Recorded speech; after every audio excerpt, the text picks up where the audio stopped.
Welcome back, everyone. What do miraculous preservation of the Quran, the Birmingham Quran, and the Sanaa manuscripts have in common? They're all terrible arguments that are still, all too frequently, bouncing off of the walls of the Islamic echo chamber.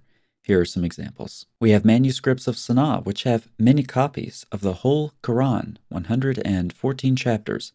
An absolutely ridiculous claim. By radiocarbon dating, it's back to 7th century, or written at the time of revelation immediately. We have Sanaa manuscript, which carbon dates before Uthman. So periodically we have to take a deep breath and muster a superhuman amount of patience and try to help those who either cannot or will not help themselves. So let's talk briefly about dates and some anomalies of the Sanaa manuscripts. Regarding the date, take your pick. Radiocarbon dating can be problematic and imprecise, such as the case here. The University of Arizona dates are from 578 to 669, while the University of Lyon dated various folios from 388 to 643. The same folio was tested by several different experts, with significant variations spanning a few hundred years.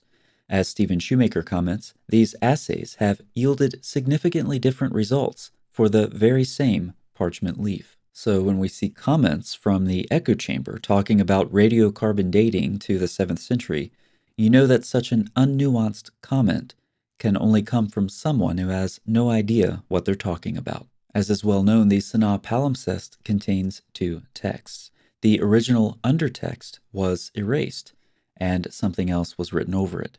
Further evidence of dating can come from analyzing these texts, and such analysis concludes that the original text was the late 7th or early 8th century, the latter estimate being supported by two studies in 2018 and 2021. The upper text, on the other hand, was likely not written before the middle of the 8th century. Given that both the original and upper texts are Qurans, why was the original text erased at all? Why would anyone take a miraculously preserved Quran, erase it, and write another miraculously preserved text over top of it that matches what was erased, word for word and letter for letter?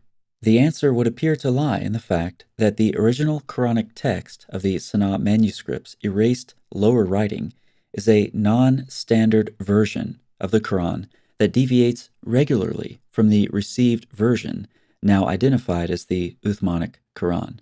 As such, it is an extremely rare, although not unique, witness to the diverse ways with which the Quran continued to circulate still at the end of the 7th century. Efforts have been made to identify the manuscript's original Quran with one of the early companion codices as described by the later tradition, without much success.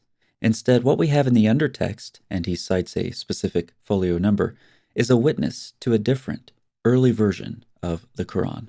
We can summarize very succinctly. The dates of the Sanaa Quran vary significantly, and the texts of the Sanaa Quran vary significantly. So another proof of the preservation and early dating of the Quran, in the end, falls flat, like everything else that we hear coming out of the echo chamber of Muslim apologetics. Thanks so much for watching. I'll see you next time.